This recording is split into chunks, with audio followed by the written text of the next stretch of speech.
this paper, Liability for Injuries Caused by Autonomously Driven Vehicles, a Kantian lesson in moral responsibility for harm. Would you please, 20 minutes, the preliminary restriction, and after that we can debate on the problem which are presented. Would you please? Thank you, Professor. Would you please be able to give me some ability to share my screen so I can share some slides with my colleagues? Yeah. Thank you. Yeah, no, okay. Your accessibility in share screen. Okay, I'll just get my slides up. It'll be much easier to follow what I'm saying.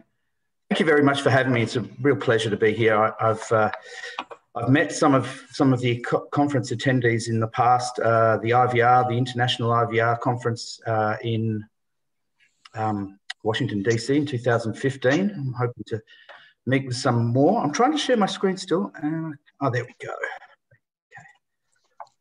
Okay, can you all see that? Yeah. Yes, we see. There we go. Is that all clear to you? Okay, wonderful.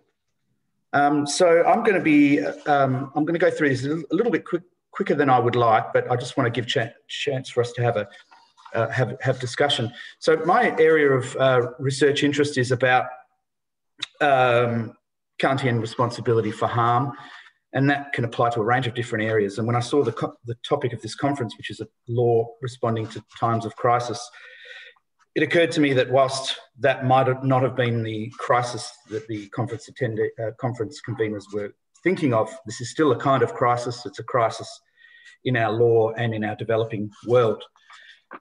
What we're all used to, and we're getting used to much more quickly than perhaps we would like, is that there's a rapidly changing technological landscape due to autonomously driven vehicles.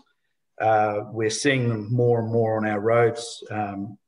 Autonomously driven vehicles can be anything from minor autonomous assistance through driving, steering assistance or braking assistance, right through to full autonomous driven vehicles, which will be with us probably quicker than we realise. They're already testing what are known as level 5 vehicles, which are completely autonomously driven around the world, and those vehicles will be with us. So there's potential for enormous benefits with these vehicles, principally in reducing the number and severity of accidents and human harm and the economic results that come with those accidents.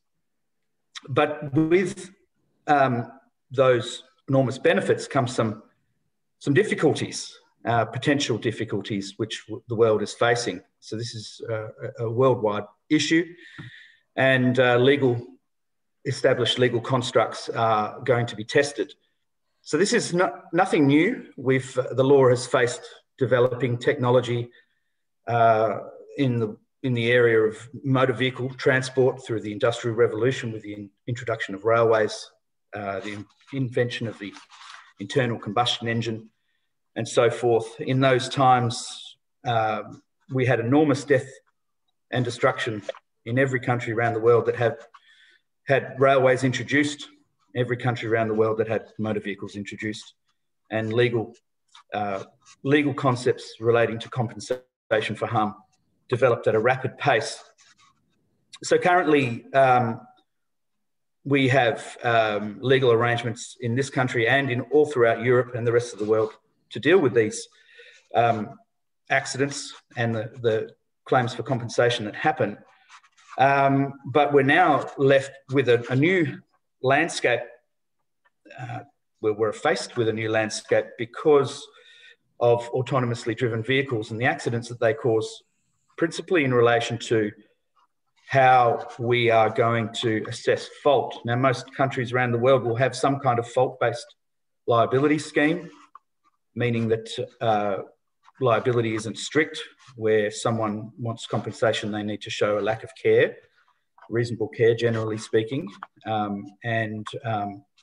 variations of that around the world exist. So the issue with autonomously driven vehicles is that it's very, very difficult to show fault, particularly when we get to the vehicles that are almost completely autonomous. In particular, it's very, very difficult to establish the driver has shown a lack of reasonable care. In particular, the concept of a driver is being stretched. And we've traditionally thought of drivers in the last 100 years as people in control of the vehicles that they're driving, or that they're manoeuvring on the roads, and that would be in relation to the steering of the vehicle, the acceleration, the deceleration, following of the road rules, and so forth. But those sorts of separate tasks are now being done by different parts of the vehicle, sometimes by the driver, sometimes by the vehicle, sometimes by a combination of the two. And so when we have an accident involving a vehicle involving autonomous driving systems, it can be very difficult to establish who was at fault, whether it be the driver or whether it was the manufacturer, both the manufacturer of the hardware or perhaps even the software. And the difficulty with ultimate difficulty is going to be what happens when you have an accident that is caused by an AI system, an artificial intelligence system. How are we going to assess fault in that circumstance? Now, in this country, in Australia, and in other countries around the world, insurers are leading the charge in many ways because they've got a lot of money to make or lose in this space. And they are advocating at the moment, in many circumstances, for no-fault liability schemes. That is to say, they're accepting liability on the basis of a manufacturer's compensation scheme, whereby manufacturers will admit liability in all cases of accidents and the insurers will set their premiums accordingly, which seems counterintuitive at first, because you'd think that they might want to escape liability, but when you consider the costs of legal action that are the costs with a fault system, the insurers have come to the conclusion that they're more likely to save money by having this no-fault liability scheme. So why wouldn't we just leave it there and support that kind of idea? Well, my argument today is going to be that there's more to liability than what an insurer thinks ought to be the case. And my argument is that liability schemes are more just when they're based on concepts of corrective justice. Now, the theories of justice that I use are principally Ernest Weinrib's corrective justice theory of negligence. And this is based on the Aristotelian conception of corrective justice, many of you will be familiar with, which is supplemented by Kant's concept of right. Now, this is an approach to justice which is fairly well accepted around the common law world. I'm not familiar with civil law countries' approaches to justice, but this is certainly in the corrective justice, in the common law world, at least to a certain extent. And so I'm interested in knowing what is a just approach to these sorts of claims for liability. So for Aristotle, he would say that a corrective or justice is a state where normative equality exists between two individuals involved in an accident. So he's talking about interpersonal justice, and that typically involves just two people. So adding on to that, the Kantian concept of right. The problem with Aristotle's concept of justice is that it said nothing about the normativity involved, and you can supplement the Aristotelian concept of justice with a range of different normative approaches. The one that I like to use is the Kantian concept of right, which inserts itself into the theory by considering the equality that Aristotle was referring to as a normative equality. That is to say that we're talking about an equality of free will. And under that concept, the right to bodily integrity is argued to arise, which gives rise then to the duty of care and the legal requirement to refrain from causing reasonably foreseeable injury to others. So they're the mechanisms, the legal mechanisms, which bring about the Kantian concept of right within the Aristotelian corrective justice framework. All right, so what does that all mean? Well, it essentially is saying that the law of negligence or injury law is not about economics, it's about justice, and it's about morality. It's the morality of that when you wrongfully cause injury to others, you are legally and morally obliged to compensate the injured person. So what does that then tell us in relation to injuries caused by autonomously driven vehicles? Well, it tells us, number one, we require a fault standard, notwithstanding that a strict liability standard might be economically more justifiable, particularly for insurers. It says that fault is a necessary aspect of a justice system, which is, or an accident compensation system that's based on a moral concept of justice. So essentially, it requires someone to be morally wrong before they're required to be held liable to pay compensation. And strict liability regimes are therefore inconsistent with that kind of formal equality. So that leaves us in somewhat of a sticky position, because the insurers and many governments around the world are wanting strict liability schemes to handle accident compensation for injuries caused by autonomously driven vehicles. One of the arguments they put forward is it's very difficult to assess fault, particularly when the driver's not perhaps at blame. My argument is that we need to look a little bit more deeply. We need to do a little bit more philosophical analysis. I say that two particular candidates seem to be exercising the greatest level of agency or free will, or purposivity, whichever way you want to refer to it, in these circumstances, and that is the drivers and the manufacturers. And that's a sliding scale. As the cars get more autonomously controlled, that is more controlled by the machinery, the software and the hardware, then it's going to be leaning more towards manufacturers. And in particular, amongst manufacturers, there's a couple of different categories. But in particular, it is the actions of the software engineers, those coming up with the code and the algorithms that are really controlling the decision-making of the vehicle. So I'm saying that, therefore, the software developers bear some moral responsibility for any accidents caused by autonomously driven vehicles where the driver, the person sitting in the car, the human being, isn't at fault. So I'm actually saying that we ought to start thinking about software developers, and perhaps even setting up compensation funds funded by software developers, perhaps as part of professional registration requirements, as lawyers have to and doctors have to, because they're having more of an impact on the world than they have ever had. Now, what are the issues with extending liability to developers? One, it's very difficult to demonstrate that a developer has failed to exercise reasonable care. Essentially, what you've got to do, in some people's opinion, is you've got to bury yourself in computer code and find out where those errors might be. They may not be detectable. And some say there's a very low bar for developers to demonstrate they've taken reasonable care. In other words, they've done safety testing and those sorts of things. I'm saying that we need to expect more rather than showing minimum safety testing. I'm saying that if you are bringing about a vehicle that's traveling, motor vehicles are, very heavy, can cause a lot of damage, traveling in and around other people and other vehicles, we need to set the standard a little higher.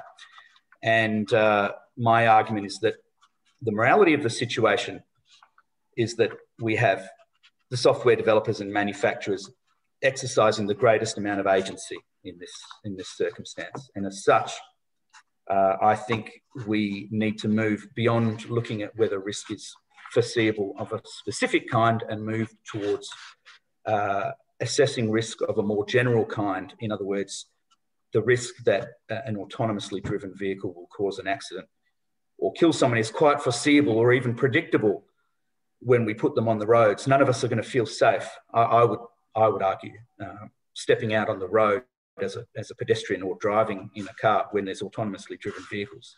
I can make that argument from some common experience, notwithstanding that safety standards may have been, software developer safety standards may have been complied with. So I'm saying that we need to expect more, and as such, we need to look past some of the ways that we traditionally look at assessment of risk and require software developers to exercise a greater level of care.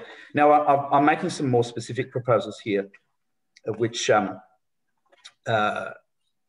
about perhaps using the doctrine of res ipsa loquitur, which is the sort of legal doctrine that we use to establish, for example, that a driver has exercised a lack of care when they've crashed into the back of another vehicle. There's often a lack of specific evidence of that kind of thing.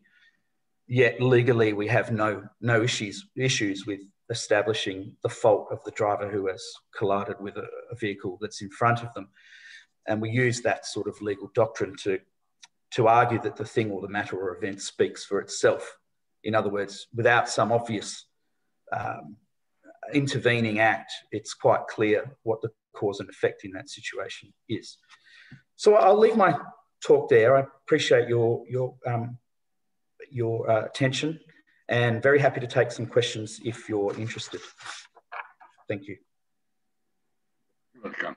Thank you very much. On time, you ended your paper, your speech. Thank you very much. I will ask one question at least during the dispute. Very important problem, but personally, I'm considering that the Kantian responsibility must be abolished at such matters, because it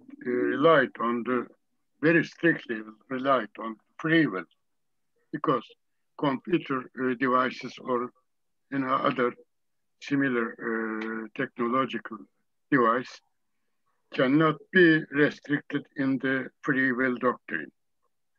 My point of there must be preferred a purely legal responsibility, with or without any constellation about the ethics or the morality. My personal point of view, we will discuss. The second speaker, Mr. Hammouri, as far as I could find on internet, the PhD candidate himself, an expression I found it somewhere.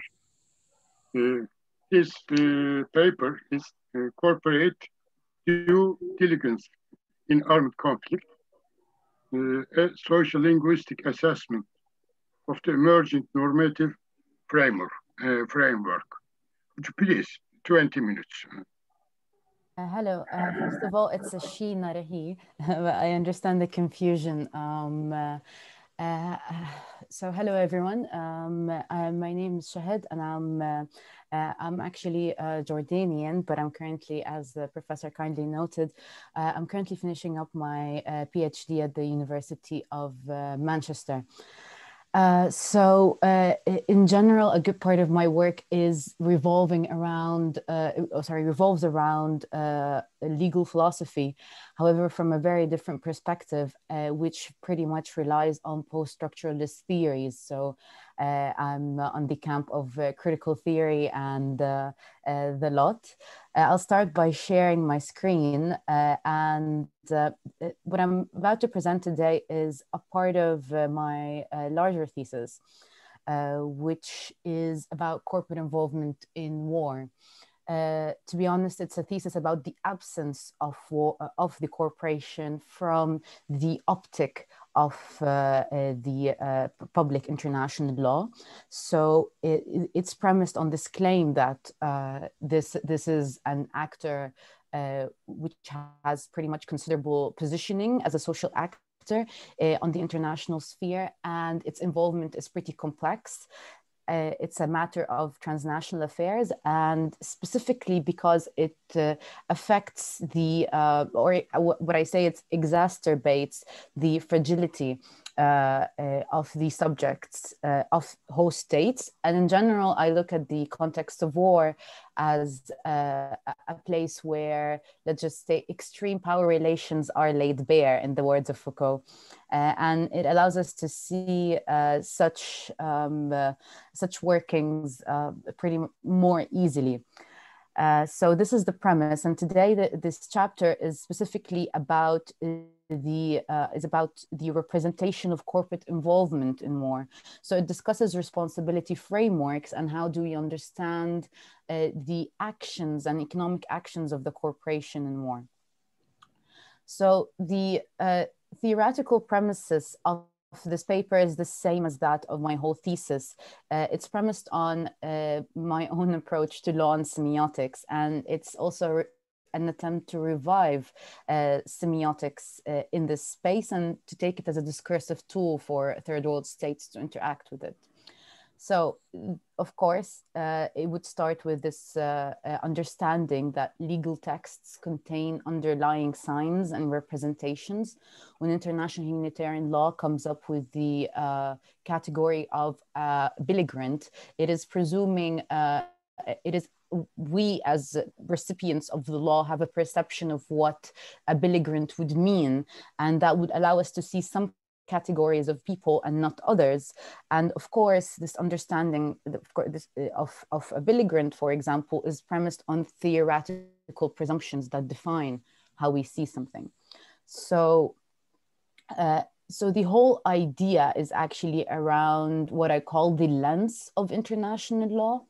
And I say that this lens is more or less shaped by the theoretical presumptions that get internalized at the moment of lawmaking and its application. So, and this is a very contingent aspect, because at the same time, in the moment of international lawmaking, there was the popular perceptions that were normalized. And these are not the most neutral perceptions. So these parameters are defined by theoretical presumptions. In the case at hand, or in my thesis, I look at how theoretical presumptions built in liberal legal theory, such as the public-private distinction, methodological individualism, were internalized into the way we think, understand international law. And then this doesn't only build up on how we understand accountability, but it also builds up on the symbolic value of international law when used in international politics as a discourse of legitimization. And this whole work is premised on the idea that we honestly do not see it and do not deal with it when there is a big multinational corporation that has the power that is almost as much as that of third world state in terms of economic capacity, in terms of political capacity, and is not something that somehow is discussed.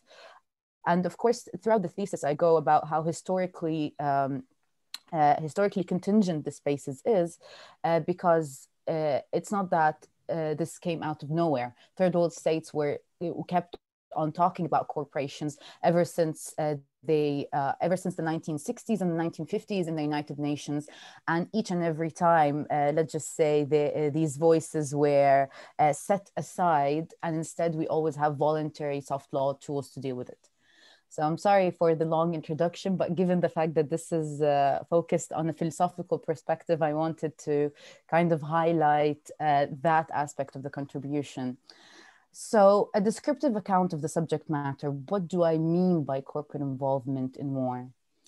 So this is, I take on a very broad perspective of how can corporations as a transnational actor take part in the war economy, starting from direct forms with the arms industry and private military contractors, to indirect forms. If when Halliburton opens up a McDonald's in a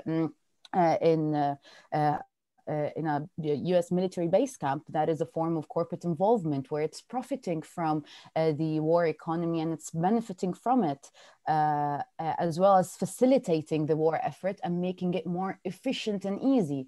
Financial services, where you have banks that give on debts for states to buy, to more or less to gate their military expenditure, and then who actually somewhat benefit from the burn of excess value in war.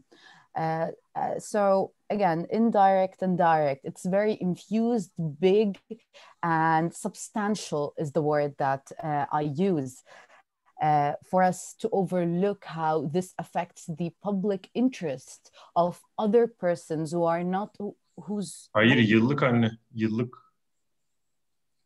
Alan? Sorry. I guess someone had their mic on by mistake. Please notify me if there is any mechanical issue. So for example, this is one example. You have the war economies of Syria and Libya. You have different states, but then again, you have private military contracting companies coming in. And what international law is absolutely, let's say, what's the word? Blind towards, is not only the fact that this is an internationalized armed conflict where these states are proxy actors, the private military corporations are also significant actors with hands in the functioning of the war economy. These, for example, are data by the UN.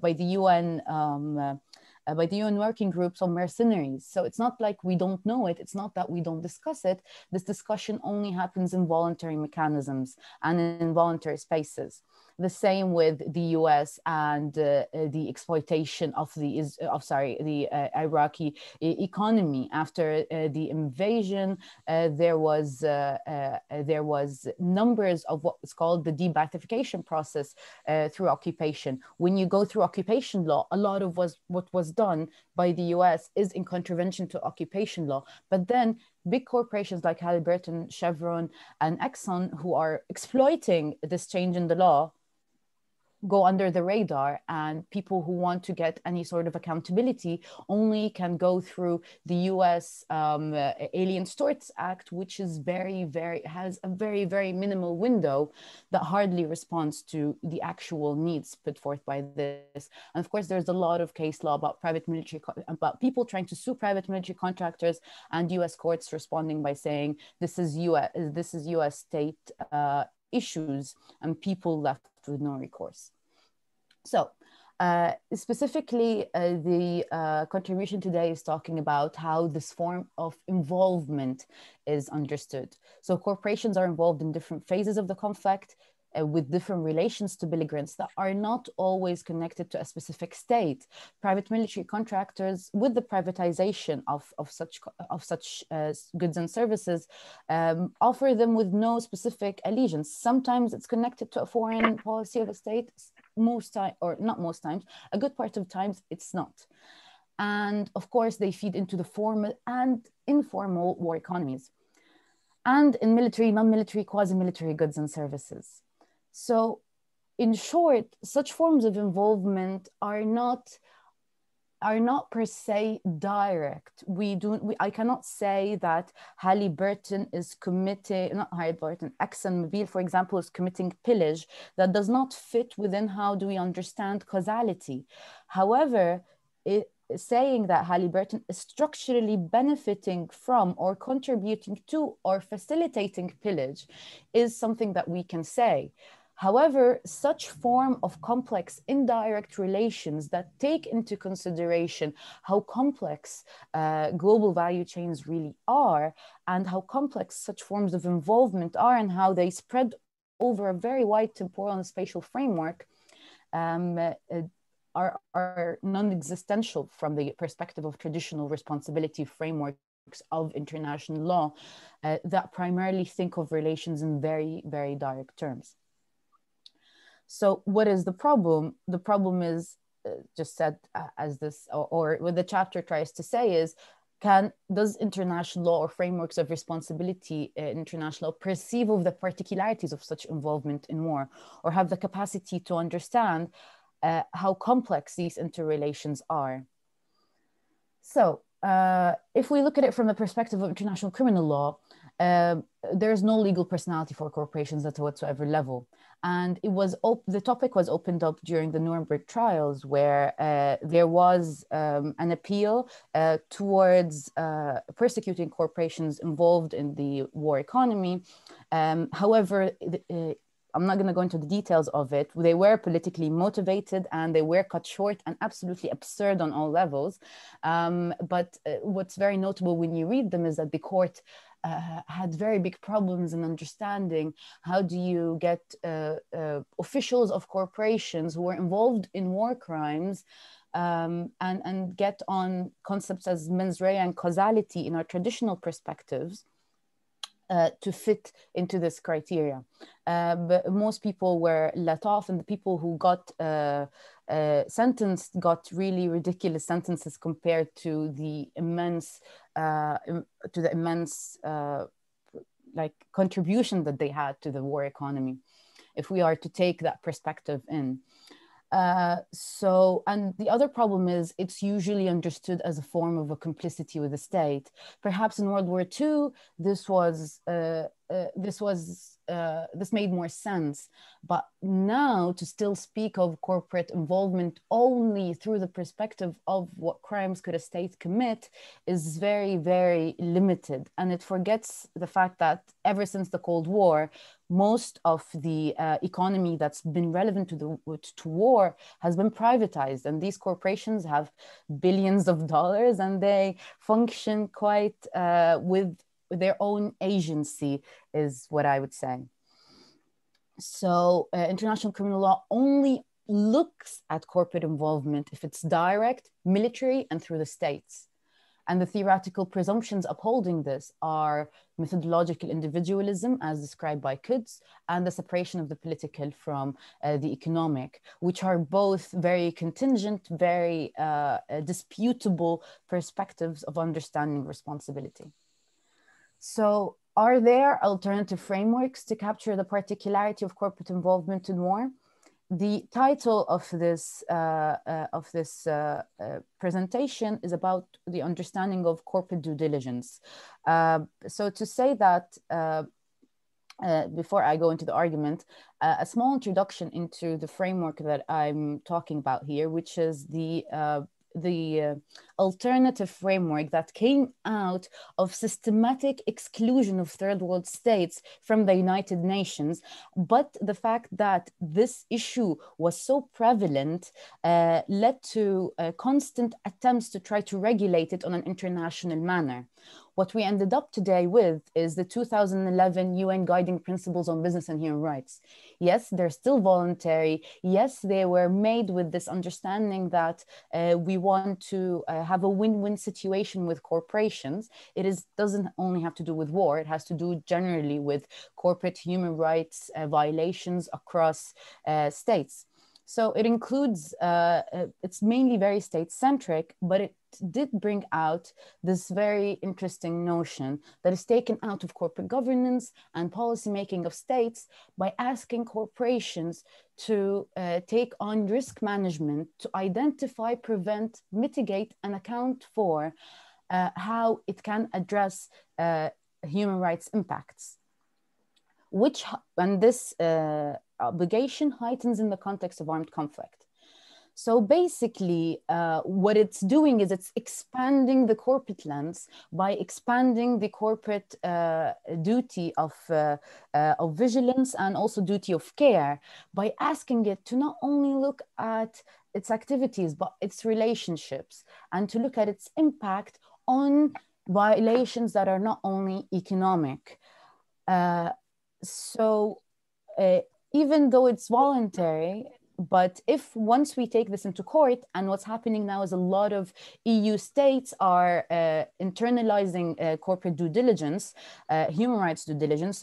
So far we have Germany, Norway is on the way, and France, who have internalized this law, and transnationally, by saying that a corporation has the duty to make this due diligence study, and then in cases where it breaches, for example, human rights in a state, let's just say a private military contractor, though that's a very idealistic hope, sees that, for example, if it gives services to party A of the conflict, party A might be doing war crime 1 and B.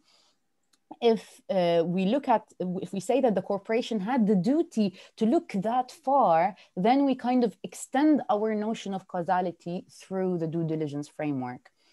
So the argument that this chapter is built on is that the due diligence framework is widening the perception of the legal lens, overlooking corporate involvement in war, which eventually can reflect on how we understand corporate criminal responsibility. But of course, given that, 1, it's voluntary, 2, it's very much led on exclusively through the language of human rights, which is not per se structural, it gives a limited effect. In general, yes, I'm almost on time.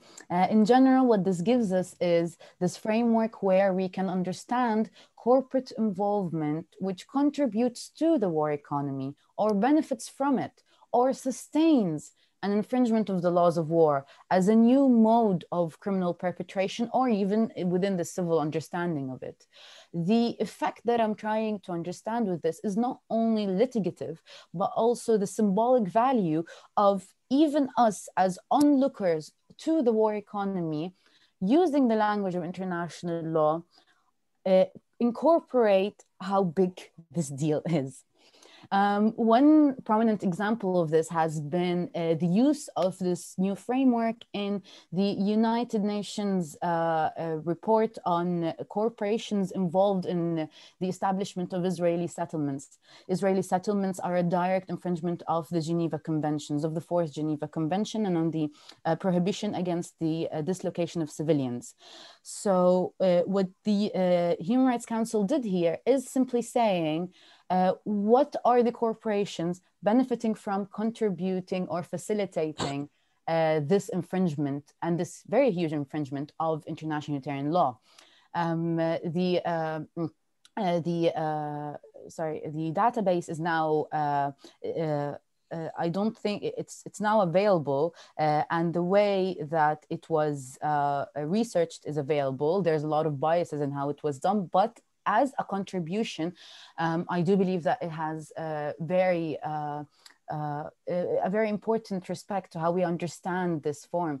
Because here you have the United Nations coming in and saying a corporation, for example, that is supplying telecommunication company to a belligerent in a war, and they're using it to for example, to compete against or also to benefit from laws which are unjust to the occupied people, that is something that the corporation itself has to be scrutinized for and not normalized. Sorry, just one last note, which is also other movements for this. There have been movements to take on corporate legal personality in the Special Tribunal for Lebanon. There has been a position paper by the International Criminal Court referencing economic actors, and there have been submissions to the International Criminal Court asking for the accountability of arms corporations supplying to the war economy in Yemen. These are very, very, very young attempts, but what this contribution has been trying to say is, to understand this fully, we really need to expand our lens to be genuine about international laws, appeal to this form of justice. As I said before, these are what I believe to be the limitations with voluntarism, the language of human rights, and also the appeal of the corporate actor as only an agent of the state rather than an independent agent in of itself. I'm sorry, I know this has been a lot to cover, and this I already mentioned. Thank you very much, and thank you for hosting me here today, and I look forward to your comments and interventions. Thank you. Thank you very much, Ms. Hammouri. May I ask you, what is your nationality?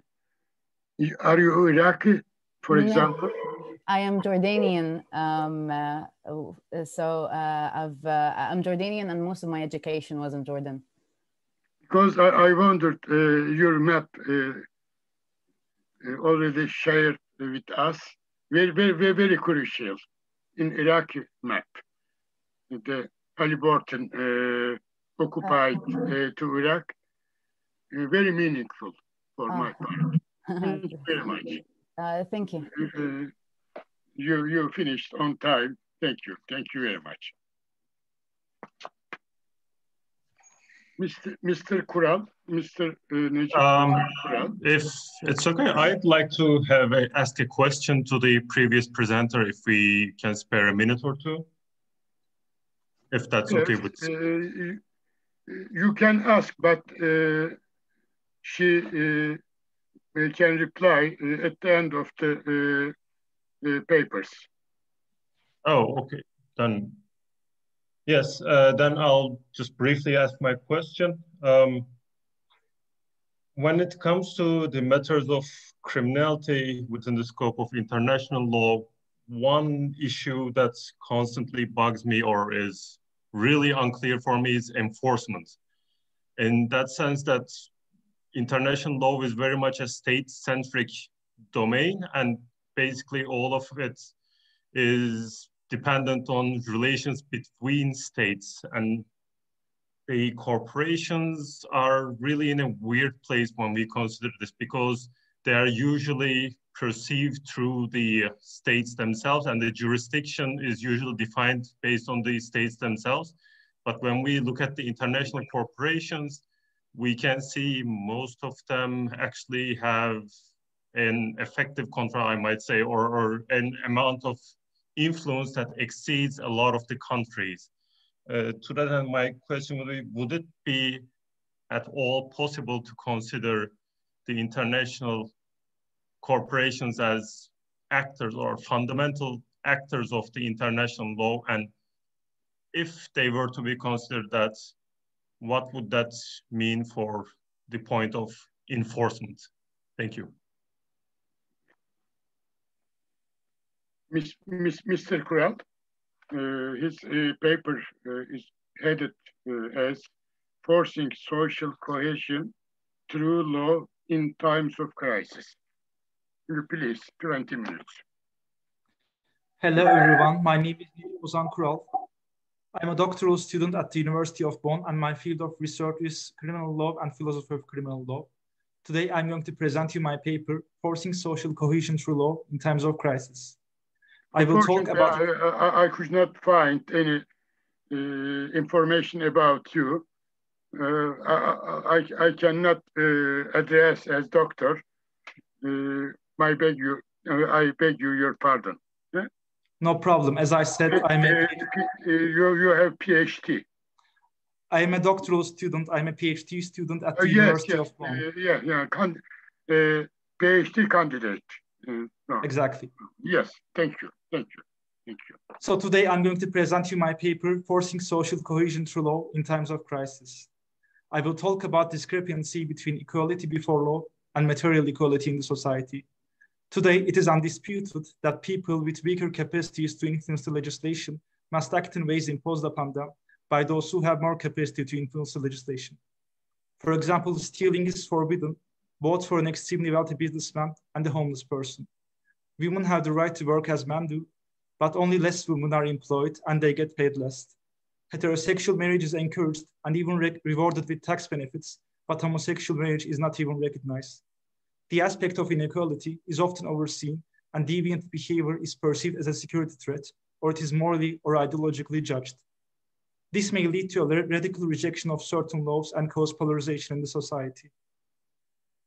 If such a rejection happens during the time of crisis, the whole society may be endangered, since following the rules are of utmost importance in order to overcome the crisis. During the COVID-19 crisis, we all saw people on television that went out to the street and protested against the obligation to wear masks. Such people were often ridiculed and even insulted. However, I think we should rather ask that what the reason is that caused these people to perceive the world so differently. So the main idea in my presentation is that the rejection of laws is caused by liberal order, excluding certain groups from the legislation process.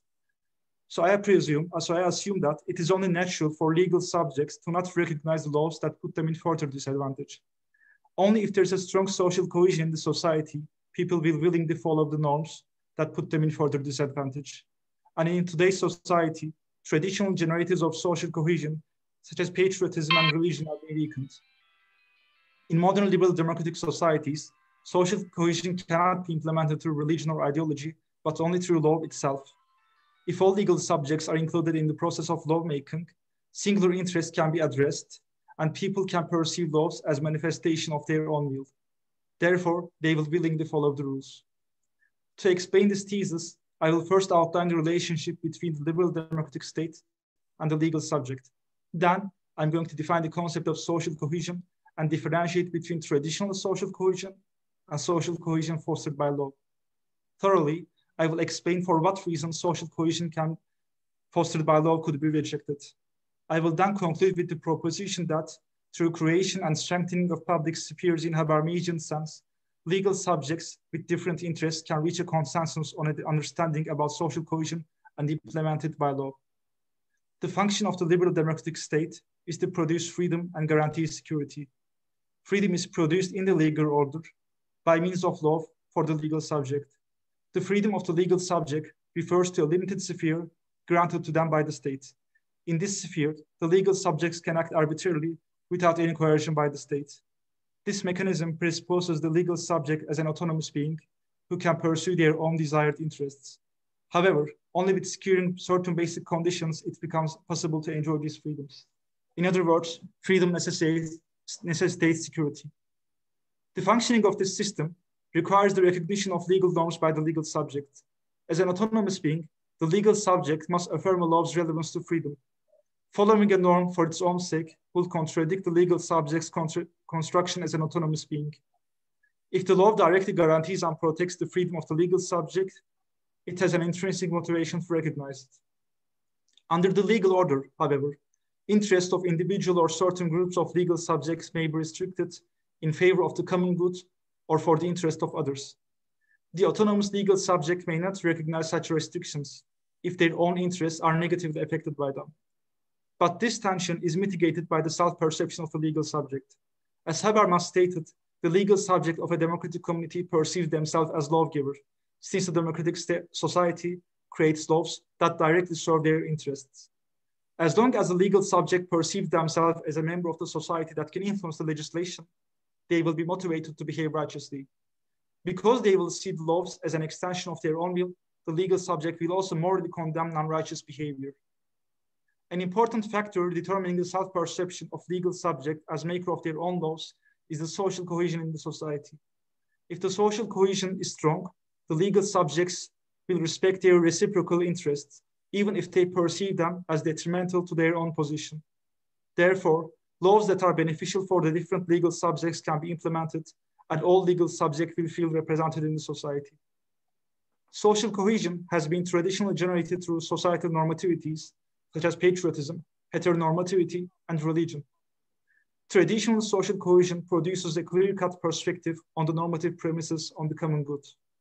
In a society with strong traditional social cohesion, legal subjects will be more inclined to recognize the interests of other legal subjects, as long as they are within the premises of the prevailing understanding on common good. So a patriotic worker may perceive the expansion of law enforcement as necessary, even when the same authority will limit his freedoms when he protests against certain laws. However, a strong traditional social cohesion means that groups of legal subjects that base their understanding of common good on different assumptions are to be excluded. Ethnic minorities, LGBTI+, and women who reject the role imposed upon them have been traditionally such groups. In today's world, traditional social cohesion generators such as religion and patriotism have weakened. Legal subjects do not respect each other because of their religious or ethnic identity. This also means that influencing the legislation is now less dependent on religion, ethnicity, or gender roles. Interests of different legal subjects coincide less and less, and singular interests and the individual gains on importance. As the meaning of common good changes, the thus far excluded groups of legal subjects demand recognition of their own interests. New civil and human rights are accordingly implemented. Through such new laws of security and freedom, the material change in society is factually recognized by means of law. In other words, social cohesion is now produced by law itself. Modern legal subjects feel connected to society, not because of a religious or an ideological notion, but because the society offers a sphere in which individuals can pursue their worldly interests. If the individuals feel that their needs are attended to, their connection to the society will increase. They will subsequently feel recognized in the society and also recognize other legal subjects as beings with equal rights and respective interests. In contrast to the traditional social cohesion, this new social cohesion fostered by law has the flexibility to be more inclusive, since it reflects the actual demands of the legal subjects. On the other hand, it runs the risk of being rejected, since social cohesion directly implemented by the legal subject has to include differentiated or even conflicting opinions and interests. This is because that the necessity to force social cohesion arises firstly from the fact that the autonomous legal subjects have differentiated premises on the common good. Religion and irreligiousness, family and sexual freedoms, nationalism and minority rights are the usual areas of tension.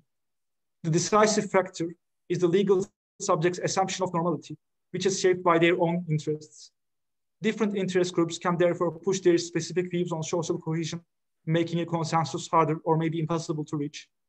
It is therefore a challenging task to implement social cohesion by means of law. Depending on the laws implemented by the legislator, legal subjects may perceive the implemented social cohesion as emancipatory or repressive. In order to avoid the repressive effect, differing assumptions of normality have to be taken into account. If this fragility is not respected and consequenceless decisions are made, then the state may prohibit an accepted assumption of normality for a group of legal subjects. As a consequence, the legal subject whose assumption of normality is prohibited will be condemned by other legal subjects, because now their normative behavior, understanding of normative behavior falls below the social ethical minimum. One need only recall the criminalization of burqa in France and the ever-expanding counterterrorism laws. The same dynamic can be observed in Turkey's withdrawal from Istanbul Convention, a treaty focusing on violence against women. In both these cases, the implementation or the annulment of the legislation prohibits what certain groups of legal subjects find normal for the sake of social cohesion.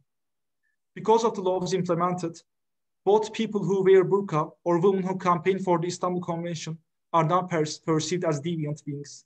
As a result, it will be more likely that groups of legal subjects who feel excluded will not recognize these new laws, or in case of Istanbul Convention, the annulment of these laws, and thus they will reject the understanding of social cohesion implemented by law. It goes without saying, however, that legal subjects will not change their political or religious opinions because of legal prohibitions. So they will perceive the understanding of social cohesion implemented by law as authoritarian and illegitimate and rejected. This means that social cohesion forced through law is not if the social cohesion implemented by law is not implemented by a mechanism that includes opposing perspectives, it may get rejected. This phenomenon leads to social tension, which can be observed in today's Western societies. In Europe, the far-right movements are rising, which deny the rights of migrants, women, and LGBTI+. In all these examples, certain groups of legal subjects feel excluded and cannot perceive themselves as the maker of their own laws. With such norms, the dissenting assumptions of normality are compulsively swept under the rug. Consequently, the laws implementing the social cohesion are no longer perceived as a means of producing freedom, but as a constraint alien to the autonomy. The question will then be whether the legal order will not be significantly threatened in a time when social cohesion is of significant concern for the future of the society, but is rejected by certain groups of legal subjects because the laws are regarded as illegitimate. The time when social cohesion is of considerable concern and therefore clearly outlined rules must be followed is time of crisis. This need is already evident in the crisis laws of modern governments, which prescribe a strong executive and a weak legislative. Instead of debating on different assumptions of normality, a particular assumption of normality must be decisively enforced.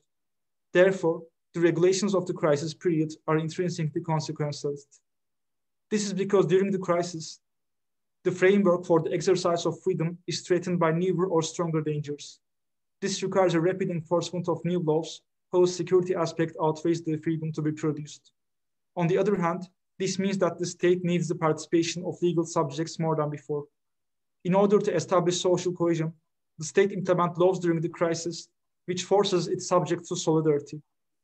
However, because of the legal subjects' commission in different assumptions of normality, the state's call to solidarity is not recognized. In modern times, the discrepancy of normality assumptions have become so strong, there is not even agreement on the designation as a particular event as crisis. Therefore, since the early 2000s, there has been regular talk about crisis. In addition to the traditional crises such as natural disaster or financial crisis, variety of events have been problematized as crisis. Actual examples are the refugee crisis or the climate crisis. The discrepancy between different assumptions of normality is particularly evident in the latter one. But with the rise of post-truth politics, even the existence of traditional crisis is rejected, as it can be seen in the denial of COVID-19 pandemic. Accordingly, while one group of legal subjects underestimate the magnitude of a crisis, others may perceive the same crisis as life-threatening. The natural consequence of such differentiated views is a non-recognition of crisis regulation. Once again, this non-recognition is morally problematized. At the core of the accusation lies the indignation against non-solidary behavior. The slur "covidiot," for example, is directed against the people who refuse to wear masks. However, a moral problematization misses the crucial point. Rather, the problem arises from the inequality between legal subjects caused by the liberal order itself. During the crisis, two identities of the legal subject, one as an autonomous being with its own personal interests, and one as a member of the democratic society, come into stark conflict. Although the legal subject is expected to show solidarity, their own needs do not decrease during the crisis. On the contrary, the legal subject's needs become all the more important. In determining of one's own assumption of normality, the personal loss gain calculation therefore becomes more crucial. Thus, the social cohesion postulated by the legal system can be rejected. While the minimum wage worker may reject the climate crisis because of the effects that are not visible to them, they might, for example, perceive the increasing number of refugees as a threat because of their fear of unemployment. For the legal subject to accept the state's call to solidarity, either their identification with the society must be strong, or their interests must coincide with the interests of the state. Consequently, it is not claimed that the legal subject will always act in favor of their own interests. What is decisive is that, depending on their conditions before the crisis, the legal subject will evaluate the situation according to their own interest and assumption of normality. The cooperative feeling desired by the state for realization of the solidarity behavior is contingent. At this point, it is not surprising to see that the consequence-oriented logic will come onto scene once again. Due to the non-recognition of crisis regulation, laws will be enforced more strongly. As a result, the aforementioned reactionary protests will emerge, which will cause even stronger regulation. This will lead to a vicious cycle. If the state enforces solidarity in such a situation with heavy punishments and heavy regulation, it will only punish the results of its own project. Because until the time of crisis, each legal subject was responsible for their own needs, and the spheres of freedom were strongly differentiated from each other by means of law. In other words, the legal subjects were factually unequal. Because of this inequality, the legal subject developed different interests and different assumptions on normality. It will be a gross reductionism to expect the same performance from factually unequal legal subjects with differing assumptions of normality. The remaining solution for the liberal democratic state is to force social cohesion in times of crisis through almost authoritarian legislation. The mere appeal to solidary behavior is meaningless for the liberal legal subject if it contradicts its interest. A solution may, however, result from the recognition and inclusion of the legal subjects with different assumptions of normality. The position of such legal subjects shouldn't be fought by means of law, but they must be taken seriously as a product of contemporary society, and they must be treated as equal legal subjects. This will mean the elimination of social, ethnic, and sexual inequalities that hinder the legal subjects from affecting the legislation.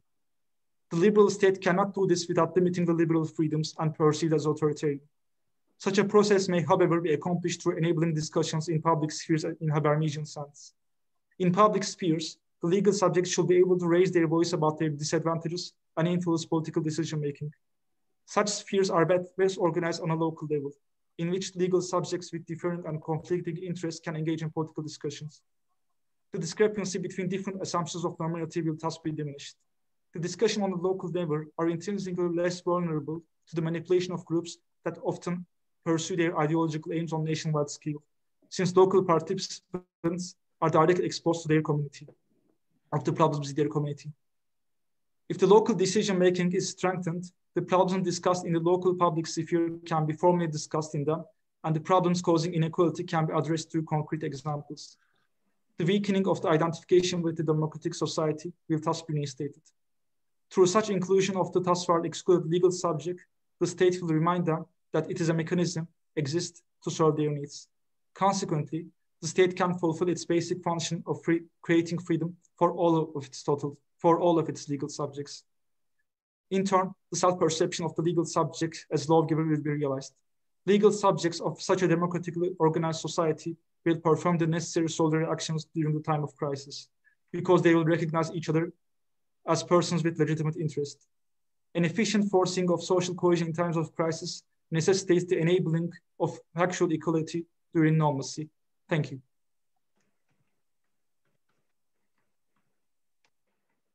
You're welcome. Thank you very much, Mr. Kural. Now, you can contribute, all participants I address, contribute or ask a question. But first of all, the three speakers, would you please, at first, would you please already asked questions, to reply on already asked questions. After that, you can ask, or otherwise, you can contribute, please. Dr. Allcock, firstly, you can, if you want. Thank you, Professor. I don't have any questions. I was just, I really enjoyed both of those other presentations. So thank you to the other presenters. I really enjoyed those. Now that I'm thinking on my feet, I do have a question. No, I have a question. Oh, excuse sure. me. I wrote it, but okay. I have a question. Mr. Allcock. Actually, my question is a little bit beyond about legal liability, but I wonder, Mr. Allcock, do you think that to make ethical teaching to non-human vehicles, to get closer to human beings due to deep learning, ability of artificial intelligence and robots, such a things through deep learning by neural network?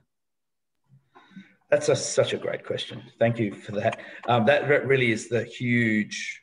It's the big question in the area of autonomously driven vehicles, and at the moment, from what I can gather, and in our country, we're getting government involved and academics and industry and everyone involved to try and sort out how we can do this. and how we can manage the situation. And the only thing that seems to be put forward at the moment is that we have transparency in the way that artificial intelligence is programmed.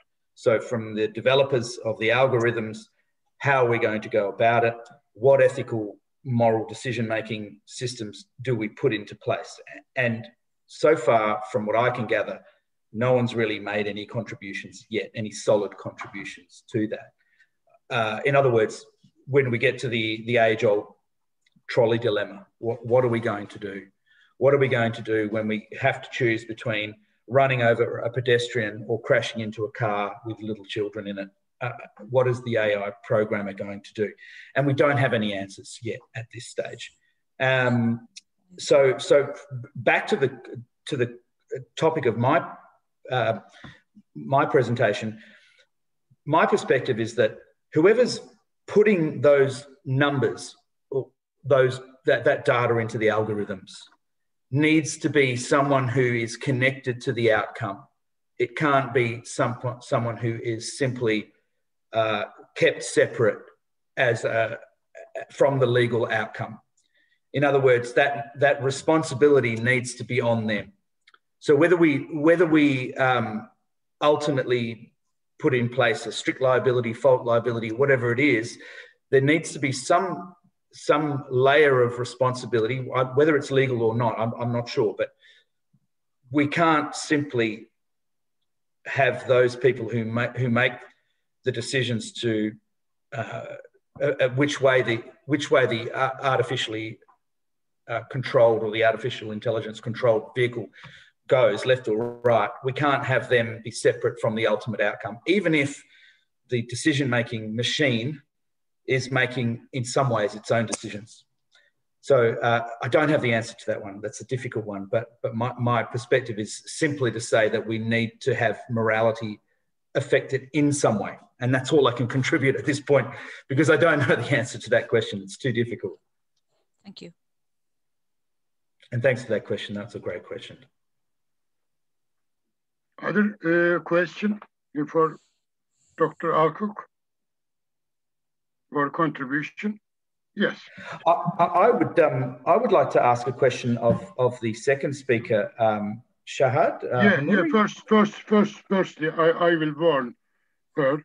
Miss Hammouri, I hope I am not mistaken to address to you. Would you reply, please, firstly, Dr. Allcock's question, and after that, the other questions and contributions. Please. Thank you, Professor. I wanted to ask Ms. Hammouri, you're arguing for a wider conception of corporate due diligence, and I find that a really interesting concept. And I wonder, to what extent is your wide concept of due diligence underpinned by corporate social welfare theories? Because we work with those sorts of theories a lot in Australia, and I'm really interested to know whether you've engaged with those theories, and if so, where your perspective of corporate due diligence fits within those. Thank you. If I think I have the floor. So to begin with, I did get a prior question to Dr. Allcock, so I'll start with that one. I'm so sorry, I think I missed the name of the attendee who asked the question, but it was more or less about whether or not it would be possible to consider corporations as actors under international criminal law, and what would that mean for enforcement. To begin with, the question of enforcement in international criminal law is a big one, and I do agree with your pessimism over it, especially with today's news that that Israel is once again questioning the authority of the International Criminal Court. It proves all of our critique of it. Not only has it been used to reflect on corrupt actors in third world states who were more or less also pushed by the colonial context that allowed them to be, and it's completely unreflective of that. But in general, the question of enforcement in international law is a tricky one. Despite my pessimism, the only reason why I do still discuss international law is because what I mentioned in relation to its symbolic power as a tool of, as a language of legitimation, especially when we're talking in the media, and especially when you're talking about the liberal order of the world. So that goes to the aspect of enforcement. The thing is corporate accountability under international criminal law is not per se a new idea, because it was at the heart of the start of international criminal law. In the Nuremberg trials and in the Tokyo trials, and also in the Truth and Reconciliation Commission for South Africa, and also in the public tribunals for South Africa in the United Nations, there was a lot of focus on corporations. And this focus on corporations in the Nuremberg trials, it came as a part of the Allies winning and them wanting to scrutinize the whole of the German apparatus. But halfway through, they discovered that this will put American and Britain corporations at a liability, because at the time attempts towards the Cold War had started. So, and this is not me, this is historical evidence with statements of the judges who were in and who were trying to accommodate the difference in the politics of it. So to speak, this absence is very much historically structured. And now we're at a point where the Nuremberg trials are the historical origin of the Rome Statute, but the Rome Statute completely overlooked this part. It was like, okay. And there's historical evidence of how the notion of corporate international personality was discussed and dismissed. There's a very interesting piece, I think, by Andrew Clapham on the topic. But nowadays there's been a recent, and I was a part of the team working on this, there was a recent attempt to file a communication to the International Criminal Court asking for responsibility of arms corporations who sold weapons to Yemen. There was a lot of discussion, a lot of scholarly meetings about how possible is this? And the litigative possibility is minimal, and the people who sought it are more interested in, one, creating the discourse, challenging the boundaries, and also trying to be hopeful and trying to listen to and interact with the huge scholarly community defending how relevant international law is. So it's kind of calling upon international law to be relevant.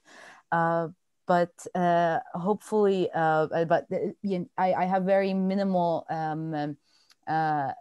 belief that this would ever be possible without a structural change in politics, because corporate lobbies are huge, corporate behavioral power is huge, and all of its forms of power will not let this happen. Something as tiny as trying to get an occupying state such as Israel investigated in the International Criminal Court is being so disputed, because it goes against the status quo of the world order, as discussed by Kiskinami, and who is a huge defender of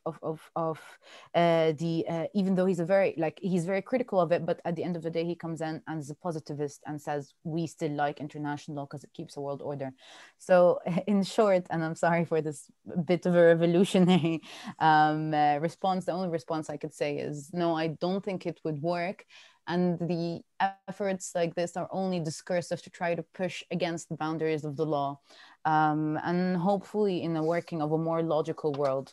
And this pushes me into the next question, which is by Dr. Alec. I'm not exactly sure if corporate social welfare is a synonym for corporate social responsibility. If it is, it's very much informed by it and at the same time in conflict with it, because the whole idea of corporate social responsibility is giving this actor who has lots of privilege, lots of economic privilege and power, the agency to decide what their social positioning is. What people like me and what I believe was defended by third world states is actually letting the international community decide what their social positioning is. Because at the end of the day, from a completely philosophical perspective, if we take on the work of Iris Marion Young, who talks about structural responsibility, if you have interest in it, you're not going to change it. Unless as far as their outside representation. So actually my thesis, I say that corporate social responsibility, and this is touching upon another very different philosophical conception, creates a simulacra under the conception of Baudrillard, which is more or less a representation of something that doesn't exist. And also a politically motivated representation that only tries to legitimize their positioning rather than do actual good. If you go to the website of Shell, they're going to be, and actually not only Shell, I remember there was this big case a few weeks ago. It was either Shell or BP who had an over-excess representation of themselves as good actors for the environment. And it just takes a very simple look at their annual reports to look at the data and say, no, you're not. So this is where my great disbelief in CSR comes from. But actually, sorry if I've taken this long. I hope this is of interest. CSR is actually kind of a response to people asking for social responsibility. But then the United Nations took it on and created the Global Compact and all of these voluntary tools that corporations can bring out and upon. But having reached the Business and Human Rights Framework is an actual testimony to, and I've been to the forum and I've seen them talking, it's an actual testimony to the failure of such a voluntaristic work. And the main reason for this current framework is actually to try to bring this win-win understanding between the civil actors, NGOs who are coming in and saying this is not working, and corporations who are saying we want this to work, which is why I'm also very pessimistic about how the business and human rights discourse goes, because Ruggie, who's in charge of it, Professor Ruggie, who's in charge of it, is actually also very much his understanding of it is very much sympathetic to allowing corporations to have as much power as possible without restraining it. And again, any change needs a structural change in how we understand how corporations work. And he himself said that. Thank you. Any question or contribution? The participants, I asked you. May I ask a question, Mr. Kural? Because as far as I can understand, or I presume, as far as I can presume, the cohesion is byproduct of the various social systems. For example, sociological aspects in society, some political problems, and also legal issues interrelated with as a sum total of outcomes regarding to the social cohesion. But it seems to me that you try to reduce problem to very well established legal system. If I don't understand mistakenly, would you express your point of view? Because they are all have to be analyzed in the effective roles of in cohesion, social cohesion. For example, politics, you say democracy. Democracy is not law, it's a political form. And legal system, an apart subsystem of society, and also the culture of society, the high culture, probably the contemporary and high culture, maybe. At the same time, ethnological culture conceptions. Would you express more detailed your point of view? Please. Thank you for this wonderful question. I actually perceive the law. I actually perceive the law as the result and as the spirit of the contemporary society. So in today's society we have democracy, and we have also, as you rightly said, we also have some social values. We also have some political opinions, and through a democratic process, we combine these values, we discuss these values, and we discuss our differentiated understanding on normative behavior.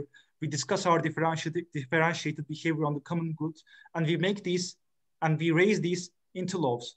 So that's why we have social interests in our society, and we have a democratic process, and we raise our social interest through a democratic process into law. And I differentiate between two types of cohesion, social cohesion. We first had traditional social cohesion, which is produced by religion, patriotism, or heteronormativity, which forced us to follow certain laws, even if they are detrimental to our own interests. But now, since these traditional social cohesion generators are weakened, now we have worldly and secular demands, which we try to raise to laws. If we do it consequentially, and if we do not take into regard certain deviating assumptions of normality and normative behavior, then we reproduce the oppression made by traditional social cohesion. So in my paper, I tried to propose that we shouldn't do this. We should discuss our values. We should discuss what we want as a society from the local level, and we should raise our interest into laws after such discussion. Thank you. Any other question or also contribution? Yeah. Thank you very much. Thank you for all of the three very distinctive speakers and honorable participants. I close our session. Very well. Okay, thank you, Professor Özcan. Our next session will start at 4:15. Thank you, everyone. Thank you, everyone. You're welcome. Thank you. Thank you. You're welcome.